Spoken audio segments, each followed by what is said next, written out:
Alors, partie chapitre 4, implémentation de l'automatisation des tests. Donc, mots-clés, risque, contexte, de test, pardon. Objectif d'apprentissage pour le chapitre 4, développement de l'automatisation des tests. Alors, 4.1.1, c'est dans ce que nous allons voir dans cette vidéo. Appliquer les lignes directrices qui soutiennent les activités efficaces d'automatisation des tests en matière de pilotage et de déploiement. 4.2, risques associés au développement de l'automatisation des tests. Analyser les risques liés au déploiement et planifier des stratégies d'atténuation des risques pour l'automatisation des tests. Et enfin, 4.3, maintenabilité de la solution d'automatisation des tests. Expliquer quels sont les facteurs qui soutiennent et affectent la maintenabilité de la solution d'automatisation des tests. Donc on commence par cette partie. Alors, développement de l'automatisation des tests, appliquer des lignes directrices qui soutiennent des activités efficaces de pilotage et de déploiement de l'automatisation des tests. Il est important de définir le périmètre de validation d'un projet pilote d'automatisation des tests. Un projet pilote ne prend pas beaucoup de temps à mener, mais le résultat peut avoir un impact significatif sur la direction que prend le projet. Sur la base des informations recueillies sur le SUT et des exigences sur le projet, il convient d'évaluer ce qui suit afin de mettre en place des lignes directrices pour optimiser les efforts d'automatisation des tests. Le ou les langages de programmation qui seront utilisés, les outils commerciaux sur étagère open source appropriés, les niveaux de test à couvrir, les cas de test sélectionnés, l'approche de développement des cas de test. Alors, sur la base des points énumérés ci-dessus, les TAS peuvent définir une approche initiale à suivre sur la base des exigences. Plusieurs prototypes initiaux différents peuvent être créés pour montrer les avantages et inconvénients des différentes approches. À partir de là, les TAE peuvent décider du chemin à suivre. La définition d'un calendrier est un élément important pour respecter le délai et garantir le succès du projet pilote. Une recommandation courante est de vérifier périodiquement l'avancement du projet pilote afin d'identifier les risques éventuels et de les atténuer. Pendant le pilotage, il est également recommandé d'essayer d'intégrer la solution et le code déjà implémenté dans le CICD. Cela peut mettre en évidence des problèmes précoces, soit dans le SUT, soit dans la TAS, soit dans l'intégration globale des différents outils au sein de l'organisation. Au fur et à mesure que le nombre de cas de test augmente, les TAS peuvent penser à modifier la configuration initiale du CICD pour exécuter les tests de différentes manières et de différents tons de réflexion. Par ailleurs, au cours du projet pilote, il est nécessaire d'évaluer d'autres aspects non techniques tels que les connaissances et l'expérience des membres de l'équipe, la structure de l'équipe, les règles de licence et d'organisation, le type de plan de test et les niveaux de test ciblés à couvrir pendant l'automatisation des cas de test. Une fois le projet pilote terminé, l'effort doit être évalué par les TAS et les test managers afin d'évaluer la réussite ou la défaillance et de prendre une décision appropriée. Donc nous allons passer maintenant à la phase d'explication de cette partie. Alors, appliquer les lignes directrices qui favorisent l'efficacité des activités de test d'automatisation, de pilotage et de déploiement. Nous allons nous plonger dans l'une de mes parties préférées de l'automatisation des tests, à savoir la mise en place d'un projet pilote. Je suis passionné par ce processus et de nombreuses reprises. Et laissez-moi vous dire que la réussite de cette phase initiale peut faire le succès, ou l'échec de votre parcours d'automatisation d'ailleurs. Qu'est-ce qu'un pilote d'automatisation des tests? Tout d'abord, parlons de ce qu'est un projet pilote. Pensez-y comme un essai routier avant l'achat d'une voiture. Un pilote d'automatisation des tests est en fait une version à petite échelle de votre stratégie d'automatisation que vous mettez en œuvre avant de la déployer sur l'ensemble de votre projet. C'est un peu comme tempérer ses orteils dans l'eau avant d'y plonger. L'intérêt d'un projet pilote est qu'il ne prend pas une éternité, mais l'impact qu'il peut avoir sur l'orientation de votre projet est énorme. Alors je m'explique plus. Je me souviens avoir travaillé sur une application de soins de santé pour laquelle nous n'avons passé que 2 semaines sur un projet pilote, ce qui a complètement changé notre approche de l'automatisation des tests. Nous avons réalisé que notre choix initial d'outils n'allait pas fonctionner avec les exigences de sécurité complexes de l'application. Ce petit inconvénient nous a permis d'économiser des mois d'efforts inutiles. Établir des lignes directrices pour votre pilote. Quelles sont donc les lignes directrices à suivre lors de la mise en place de votre pilote? Sur la base des informations que vous avez recueillies sur votre système en cours de test et des exigences du projet, voici les principaux éléments à évaluer. Langage de programmation. Vous devrez décider du ou des langages de programmation que vous utilisez pour l'automatisation des tests. Ce point est très important car il détermine qui dans votre équipe peut contribuer à l'effort d'automatisation.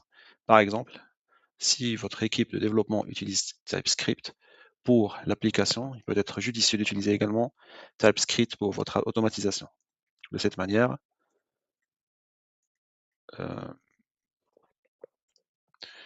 vos développements peuvent participer au code d'automatisation si nécessaire. J'ai travaillé sur un projet pour lequel nous avons choisi Python pour notre automatisation. Même si l'application était construite en Java, la courbe d'apprentissage pour les testeurs était abrupte et euh, nous avons passé plus de temps à enseigner Python qu'à automatiser les tests. Alors, outils appropriés. Ensuite, vous voudrez examiner les outils commerciaux disponibles sur le marché ou les options open source. Et il y a tellement de choix pour les tests web. Vous pouvez envisager Selenium WebDrive, Cypress ou Playwright.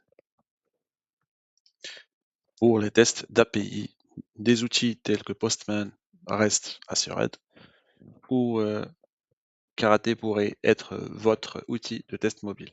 Les tests d'interface utilisateur, Appium ou Espresso pourraient être ce dont vous avez besoin.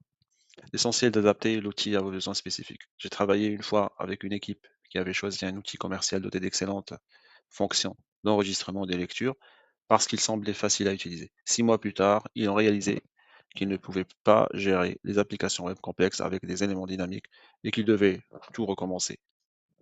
Alors, niveau de test à couvrir. Vous devez également décider des niveaux de test que vous souhaitez couvrir pour l'automatisation. Rappelez-vous le niveau de test dont nous avons parlé plus tôt dans le cours, les tests de composants qui peuvent également être des tests unitaires, des tests d'intégration de composants, des tests de système, tests d'intégration de système et tests d'acceptation. Tous les niveaux n'ont pas besoin d'être automatisés immédiatement. Commencez peut-être par les tests au niveau du système qui sont les plus lents à exécuter manuellement ou connectez-vous sur les tests de composants qui donneront aux développeurs un retour d'information plus rapide.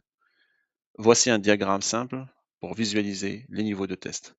Remarquez les lignes en pointillés qui forment un triangle faisant référence à la pyramide de tests classique que de nombreuses équipes utilisent pour visualiser et aborder les tests où l'accent est mis davantage sur les types de tests de niveau inférieur que sur les types de tests de niveau supérieur.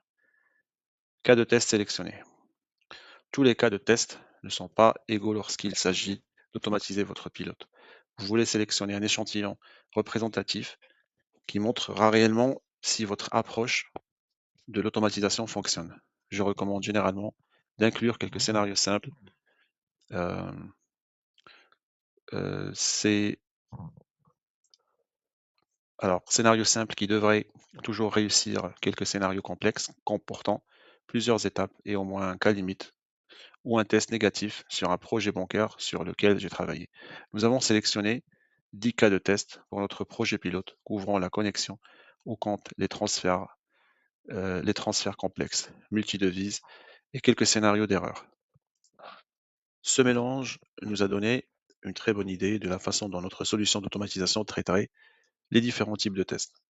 Approche de l'élaboration des cas de test. Enfin, vous devez réfléchir à votre approche du développement des cas de test. Utilisez-vous des scripts linéaires, scripts simples sans beaucoup de code réutilisable, scripts structurés, création de fonctions et de bibliothèques réutilisables. Et c'est fondé sur des données. Séparer les données de test de la logique des tests basés sur des mots-clés, définition de mots-clés représentant les actions, développement axé sur le comportement à l'aide de spécifications de langage naturel. Chaque approche a ses avantages et ses inconvénients. Par exemple, la base de données est fantastique pour la collaboration avec les parties prenantes de l'entreprise, mais il est nécessaire plus d'organisation. Elle nécessite plus d'organisation. Les scripts linéaires sont rapides au départ, mais deviennent un cauchemar en termes de maintenance à mesure que l'on passe à l'échelle supérieure. Créer des prototypes initiaux sur la base de toutes ces considérations. Vous pouvez créer plusieurs prototypes différents pour présenter les avantages et les inconvénients des différentes approches. Alors permettez-moi de vous donner un exemple concret. Sur un projet de commerce électronique, nous avons créé 3 prototypes différents. Une solution Selenium WebDrive en Java avec le modèle objet de page, une solution Cypress avec TypeScript et une approche base de données utilisant Cucumber avec Selenium. Nous avons implémenté les mêmes 5 tests dans chaque prototype, puis nous les avons évalués sur la base de la vitesse d'exécution, de la facilité d'écriture du nouveau test, de la lisibilité du code, de la stabilité des tests et de la courbe d'apprentissage pour l'équipe. Cette comparaison a permis de déterminer clairement l'approche la mieux adaptée à notre projet spécifique. Calendrier. Alors, définition. La définition d'un calendrier est essentielle pour respecter les délais et garantir le succès de votre projet pilote. Veillez à vérifier périodiquement les projets accomplis afin d'identifier les risques éventuels et d'y remédier rapidement. Un pilote typique peut prendre de 2 à 4 semaines en fonction de la complexité de votre demande. Je recommande généralement de procéder de la manière suivante. Alors, première semaine, mettre en place des cas de tests initiaux. La deuxième semaine, permettre d'étendre de nombreuses équipes utilisent pour visualiser et aborder les tests où l'accent est mis davantage sur les types de tests de niveau inférieur que sur les types de tests de niveau supérieur. Cas de test sélectionnés. Tous les cas de test ne sont pas égaux lorsqu'il s'agit d'automatiser votre pilote. Vous voulez sélectionner un échantillon représentatif qui montrera réellement si votre approche de l'automatisation fonctionne. Je recommande généralement d'inclure quelques scénarios simples. C'est Alors, scénario simple qui devrait toujours réussir quelques scénarios complexes comportant plusieurs étapes et au moins un cas limite ou un test négatif sur un projet bancaire sur lequel j'ai travaillé. Nous avons sélectionné 10 cas de test pour notre projet pilote couvrant la connexion au compte, les transferts complexes, multi-devises et quelques scénarios d'erreur. Ce mélange nous a donné une très bonne idée de la façon dont notre solution d'automatisation traiterait les différents types de tests. Approche de l'élaboration des cas de test. Enfin, vous devez réfléchir à votre approche du développement des cas de test. Utilisez-vous des scripts linéaires, scripts simples sans beaucoup de code réutilisable, scripts structurés, création de fonctions et de bibliothèques réutilisables. Et c'est fondé sur des données. Séparer les données de test de la logique des tests, tests basés sur des mots-clés, définition de mots-clés représentant les actions, développement axé sur le comportement à l'aide de spécifications de langage naturel. Chaque approche a ses avantages et ses inconvénients. Par exemple, la base de données est fantastique pour la collaboration avec les parties prenantes de l'entreprise, mais il est nécessaire plus d'organisation. Elle nécessite plus d'organisation. Les scripts linéaires sont rapides au départ, mais deviennent un cauchemar en termes de maintenance à mesure que l'on passe à l'échelle supérieure. Créer des prototypes initiaux sur la base de toutes ces considérations. Vous pouvez créer plusieurs prototypes différents pour présenter les avantages et les inconvénients des différentes approches. Alors permettez-moi de vous donner un exemple concret. Sur un projet de commerce électronique, nous avons créé 3 prototypes différents. Une solution Selenium WebDrive en Java avec le modèle objet de page, une solution Cypress avec TypeScript et une approche base de données utilisant Cucumber avec Selenium.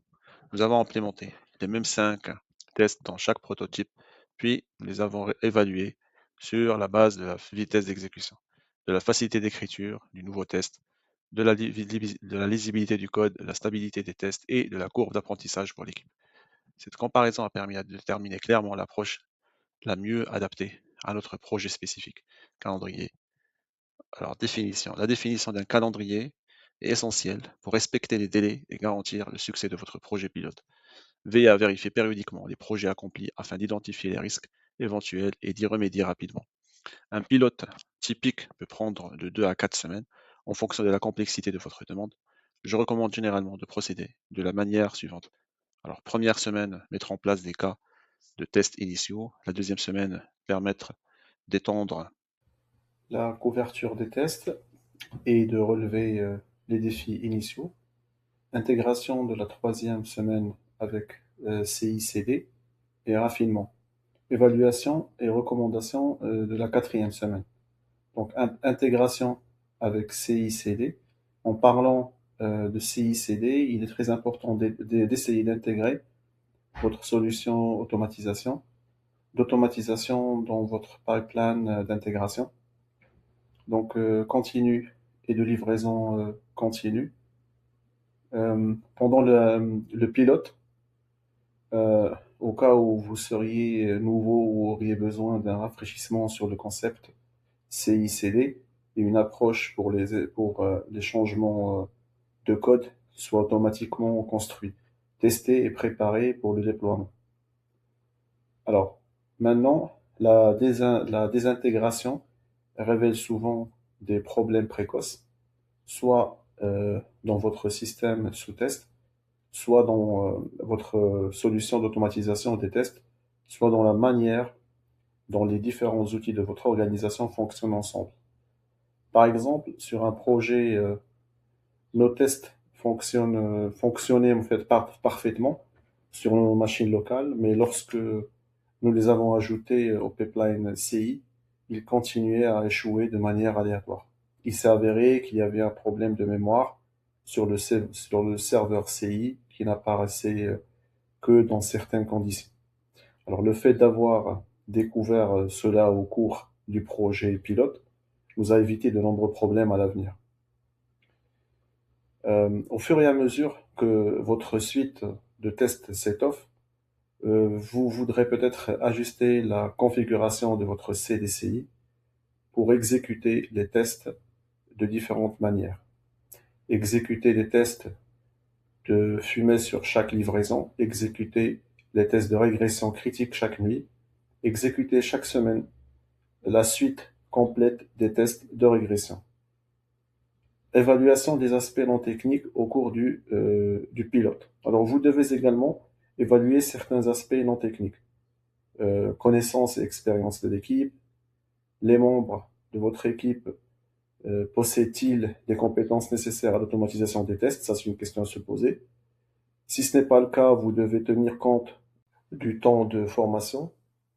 Alors, on passe à la structure de l'équipe. Comment votre équipe est-elle organisée? Disposez-vous d'ingénieurs spécialisés dans l'automatisation? Vos testeurs manuels sont-ils censés écrire du code d'automatisation? Règles d'autorisation et d'organisation. Existe-t-il des restrictions quant aux outils que vous pouvez utiliser? Certaines organisations ont des règles strictes concernant les logiciels libres ou les solutions basées sur l'informatique en nuage, donc le cloud. Ensuite, on parle maintenant de type de test de plan. Alors, quel type de test envisagez-vous d'automatiser? Est-ce qu'il s'agit d'essais fonctionnels, tests de perf, tests de sécurité, évaluation de projet pilote? Une fois le projet pilote achevé, il est temps pour les ingénieurs en automatisation des tests et les responsables des tests d'en évaluer le succès ou l'échec. Certaines évaluations devraient prendre en compte les outils et approches choisis ont-ils fonctionné pour votre application spécifique? Quelle a été la difficulté de créer et de maintenir des tests automatisés? Les tests ont-ils fourni des résultats fiables ou y a-t-il eu de nombreux tests défectueux? Dans quelle mesure la solution s'est-elle intégrée à vos outils et processus existants? Quelle a été la courbe d'apprentissage pour votre équipe? Personnellement, j'ai vu de nombreuses organisations passer rapidement cette phase d'évaluation, impatiente de se lancer dans l'automatisation proprement dit. Mais croyez-moi, prendre le temps de bien évaluer votre pilote peut vous épargner des mois de travail et de frustration. Alors, je vous donne un exemple concret, l'histoire de deux pilotes. Alors, permettez-moi de vous raconter brièvement l'histoire de deux projets pilotes différents auxquels j'ai participé. L'entreprise A pris le temps de définir des lignes directrices claires pour son projet pilote. Ils ont sélectionné un mélange de cas de tests simples et complexes, essayé trois approches d'automatisation différentes et impliqué toute une équipe dans l'évaluation. Le projet pilote a duré 4 semaines, mais à la fin, ils avaient une orientation solide pour leur stratégie d'automatisation. 2 ans plus tard, plus de 2000 tests automatisés étaient exécutés quotidiennement avec un surcroît de maintenance de seulement 10%. L'entreprise B, quant à elle, était pressée et a omis la majeure partie de la planification. Ils ont choisi un outil parce que leurs concurrents l'utilisaient de manière automatisée. Les cas de test étaient faciles à automatiser et nous n'avons pas eu, à nous préoccuper de l'intégration du CDCI pendant le projet pilote. 6 mois plus tard, ils avaient des centaines de tests fragiles et défaillants auxquels personne ne faisait confiance et ils ont fini par abandonner. Tout l'effort est reparti à zéro. En résumé, un projet pilote bien planifié est absolument crucial pour la réussite de vos efforts d'automatisation des tests. Prenez le temps de définir des lignes directrices claires, d'évaluer différentes approches et les intégrer à votre pipeline CI/CD et de prendre en compte les facteurs techniques et non techniques. N'oubliez pas que l'objectif d'un projet pilote n'est pas seulement de prouver que l'automatisation peut fonctionner, mais aussi de trouver une approche spécifique qui conviendra le mieux à votre projet, à votre équipe et à votre organisation. Alors, dans la prochaine vidéo, nous parlerons des risques associés au développement de l'automatisation des tests et de la manière de les atténuer. Nous devrions maintenant mieux comprendre comment mettre en place un pilote d'automatisation des tests efficaces.